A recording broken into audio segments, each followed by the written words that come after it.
स्वागत है आपका हमारे चैनल आर के एम सांडोलिया में। ठीक है, आज हम लेके आए हैं आपके लिए वीडियो बहुत ही जानदार, बहुत ही शानदार। आज हम साइंस का पेपर लीक्ड करने वाले हैं। Leaked, leaked mean science leaked. ठीक है, और जब आप एग्जामिनेशन हॉल से बाहर निकलेंगे तो आपको ऐसा लगेगा कि हाँ सर, एग्जैक्टली वही क्वेश्चन आए थे जो आपने हमें दिए हैं। ठीक है, और मैं आपको 990 PYQs देने वाला हूँ जो कि बहुत ही इंपॉर्टेंट है। कुछ ज़्यादा नहीं है, 241 पेज हैं। अभी भी आप अगर रोज़ाना एक चैप्टर के PYQs करते हैं तो आप अभी भी इसको सॉल्व कर सकते हैं। ठीक है, तो स्टार्ट करता हूँ, मैं दिखाता हूँ आपको कैसे है क्या है। ठीक है, तो जैसे मैंने सबसे पहला चैप्टर निकाला हमने केमिकल रिएक्शन इक्वेशंस का। इसमें मैंने आपको ऐसे कुछ PYQs दे रखे हैं जो कि मोस्टली रिपीटेड होते हैं, और एग्जाम्पल आप देख सकते हैं कि ऐसे ही क्वेश्चन आपके एग्ज़ाम में आने वाले हैं। ठीक है, आप आएंगे, बाहर आएंगे तो आप ऐसे कहेंगे हाँ सर मज़ा आ गया, आपने क्या साइंस का पेपर लीक कर दिया। ठीक है, 2 मार्च को हमारा जो साइंस का पेपर है वो ऐसे ही आने वाला है। ठीक है, named metal for each case we can say. और ये जो रिएक्शन है भाई, ये छप गई आपके पेपर में। मैंने बोला छप गई आपके पेपर में, ये वाली रिएक्शन छप गई। बहुत ही इंपॉर्टेंट रिएक्शन है ये, आपको रट्ट लेनी है भाई, रट्ट लेनी है। सीधी सी बात है, टाइम नहीं है अभी समझने का। ठीक है, सबसे बात। ठीक है, चलते हैं। अब देखो, जैसे मैंने क्या बताया आपको कि ऐसे हमें क्वेश्चंस मिलेंगे। ठीक, बहुत सारे क्वेश्चंस हैं आपके लिए। अब नेक्स्ट हमारा चैप्टर जो आता है वो आता है हमारा एसिड्स एंड बेसिस सॉल्ट्स। हम एसिड बेसिस सॉल्ट्स में भी हमने आपको सारे PYQs दिए हैं 2014 से लेके विज्ञान से। सारे PYQs, ओल्ड PYQs विज्ञान से, कुछ भी PYQs में कमी नहीं है। बहुत सारे PYQs हमने आपको दिया है। ठीक है, और इसमें आप देख सकते हैं कि इसमें बहुत मेहनत लगी इन PYQs में। 2010 से लेकर हमने अब तक के 2023 के सारे PYQs छान मारे हैं। ऐसे आप देख लेना, मैं रिजल्ट जब आएगा बच्चों का तब बोलूँगा कि हाँ यही क्वेश्चंस आए थे एग्ज़ाम में।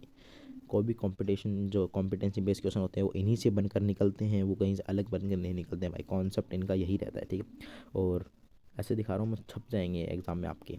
मैं एज इट इज़ बता रहा हूँ आपको, एज इट इज़ छपेंगे। क्योंकि अब 2023 का पेपर देख लेना, 2023 का पेपर देख लेना। 2023,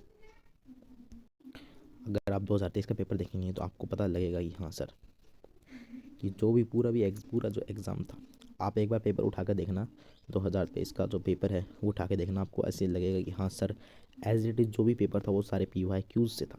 जो भी पेपर था एज इट इज़ PYQs से था। ठीक है, मतलब कि 2015 जो पेपर हुआ था, 2015 वाला जो पेपर है वो आपको सोल्व करना है, क्योंकि वो बहुत ज़्यादा इंपॉर्टेंट है। उसके जो क्वेश्चंस हैं वो हर साल बोर्ड एग्ज़ाम में आते हैं। 2015 के सारे सेट्स आपको सोल्व कर लेने हैं। ठीक है, मैं आपको ये एडवाइस देना चाहता हूँ कि 2015 के आपको सारे सॉल्व्स, जो भी सारे सेट्स हैं वो सोल्व कर लेने हैं। किस पे?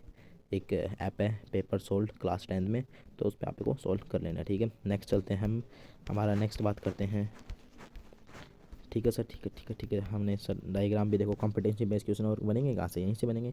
कॉम्पिटेशन क्वेश्चन डायग्राम से ही बनेंगे। जैसे कार्बन डाइऑक्साइड निकल रही है तो हम बोलते हैं कि एफरवेसेंस होती है, एफरवेसेंस वी कैन से, और we can say lime water turns milky lime water turns milky हो जाता है। ठीक है, तो वही जो है कॉम्पिटिशन बेस्ड क्वेश्चन ऐसे ही बनते हैं। ठीक है, जो पहले एग्जाम में आ रखे हैं वो बहुत इंपॉर्टेंट है। ये रिएक्शन आपको याद होनी चाहिए। ठीक है, एक और रिएक्शन है हमारी, जैसे कि वो NaCl वाली रिएक्शन है। ठीक है, ब्राइन सॉल्यूशन है। क्लोरो एल्कली प्रोसेस बहुत ही बार आती है एग्ज़ाम में, बोर्ड एग्ज़ाम में, और वो इस बार भी छपने वाली है आपके एग्ज़ाम में।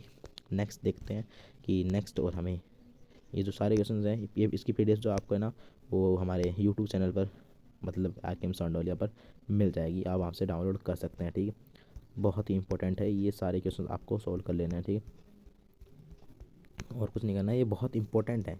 मतलब आपने ये कर लिया तो आपको कोई सैम्पल पेपर करने की ज़रूरत है, ना ही कोई, मैंने बोला कि कुछ भी करने की ज़रूरत है, अगर आप ये पसंद कर लेते हैं तो। ठीक है सर, इसके बाद में देखो, इसके बाद में हमारी आती है बायो। ठीक है, हमने कार्बन एंड कंपाउंड्स में कुछ ज़्यादा क्वेश्चन डाले कि कार्बन कंपाउंड्स, जो कि बहुत इंपॉर्टेंट चैप्टर है भाई, बहुत इंपॉर्टेंट। इसके बाद में भाई ये जो क्वेश्चन मैंने बोला छप गया आपके एग्जाम में, ये वाला डायग्राम ना, ये आपको रट लेना है। ये वाला डायग्राम आपको रट लेना है। ठीक है सर, बहुत ही अच्छे से इस डायग्राम को देखना है, इसके सारे कॉन्सेप्ट समझने हैं आपको कि हमारा कलेक्टिंग डक्ट क्या होता है। नेफ्रॉन जो हमारा है, नेफ्रॉन का स्ट्रक्चर एंड फंक्शन आपको रट लेने हैं। ठीक है, दो दो पॉइंट्स रट लेने हैं स्ट्रक्चर एंड फंक्शंस के।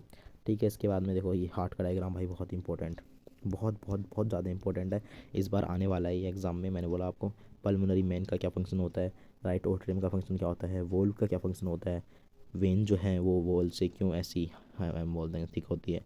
तो ये बहुत इंपॉर्टेंट क्वेश्चन। ठीक है, अब ऐसे ऐसे, हाँ ऐसे भी आ सकता है कि जो ये हमारा फर्स्ट पार्ट है ये क्या करता है फंक्शन, ऐसे दे देगा आपको, एरो मार देगा माइनॉरिटी, ठीक है, अरे इन्फीरियर बना किया, ऐसे बता देगा आपको, हाँ उससे पूछ लेगा कि हाँ ये चीज़ क्या फंक्शन करती है सर, क्या फंक्शन करती है। ऐसे एग्ज़ाम में आ सकता है, ठीक।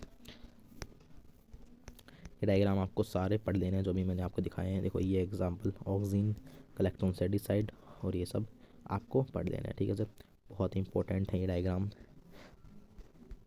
इसमें देखो एक डायग्राम ये हो रहा है लाइट वाला, ये भी आपको पढ़ लेना है भाई। ये जो डायग्राम है ये डायग्राम और इसका रिफ्लेक्स आर्क्स क्या होता है, ये छप गया आपके एग्ज़ाम में, ये छप गया आपके एग्ज़ाम में, मैंने बोला छप गया रिफ्लेक्स आर्क का diagram. And we can say इसको कैसे दे सकते हैं, इसको ऐसे दे सकते हैं कि हमने ये एरो बना दिया कि हाँ ये बताओ एफेक्टर न्यूरॉन जो है यहाँ पर क्या इफेक्टर न्यूरॉन है, ठीक है, इसका फंक्शन बताओ हमें, फंक्शन क्या होता है इसका, 1 मार्क्स में या 2 मार्क्स में पूछा जा सकता है, ठीक है सर।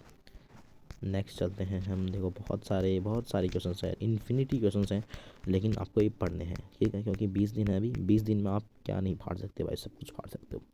ज़्यादा जो हार्ड आपको चैप्टर लगता है हेरिडिटी एंड इवोल्यूशन, इसका मैंने हेरिडिटी एंड इवोल्यूशन का जो 1 शॉट डाल रखा है चैनल पे, वो भी आप देख सकते हैं। बहुत ही ईजी तरीके से मैंने समझाया उस चैप्टर में, और बहुत ही मतलब आप सब समझ सकते हैं 30 मिनट्स में मैंने हेरिडिटी एंड इवोल्यूशन को कंप्लीट किया है, जो कि बहुत ही इंपॉर्टेंट आपके लिए साबित होने वाले एग्जाम्स में, ठीक है। इसके बाद में हमारी आती है फिज़िक्स, इसके बाद में आती है हमारी फिज़िक्स, ठीक है सर। फिज़िक्स में देखते हैं तो न्यूमेरिकल्स आपको भरपूर दिए गए हैं हमारे द्वारा, जो न्यूमेरिकल्स हैं वो भरपूर दिए गए हैं। ये न्यूमेरिकल्स देख सकते हैं, ठीक है, न्यूमेरिकल्स देख सकते हैं। हार्ड न्यूमेरिकल नहीं आते हैं। क्लास 10th में बच्चे सोचते हैं कि मैं कितने न्यूमेरिकल्स कर लूँ, लेकिन मैं बोलता हूँ कि आप कुछ वेराइटीज़ ऑफ न्यूमेरिकल्स करें, कुछ एनसीईआरटीज़। सबसे पहले एनसीईआरटी अगर आपको करनी है, एनसीईआरटी से सबसे पहले न्यूमेरिकल करने हैं आपको। ऐसे नहीं कि मैं सीधा एसएल अरोरा पे भाग गया, सीधा मैंने दिनेश पे भाग गया, सबसे पहले मैंने एस चांद कर ली, कुछ नहीं है भाई। एस चांद वगैरह 10th क्लास के लिए कुछ भी नहीं है। NCERT is most important in our class 10th वो, ठीक। एनसीईआरटी अगर आपने कर ली तो आपका एक नंबर भी नहीं कटने वाला साइंस में, मैंने आपको बताया।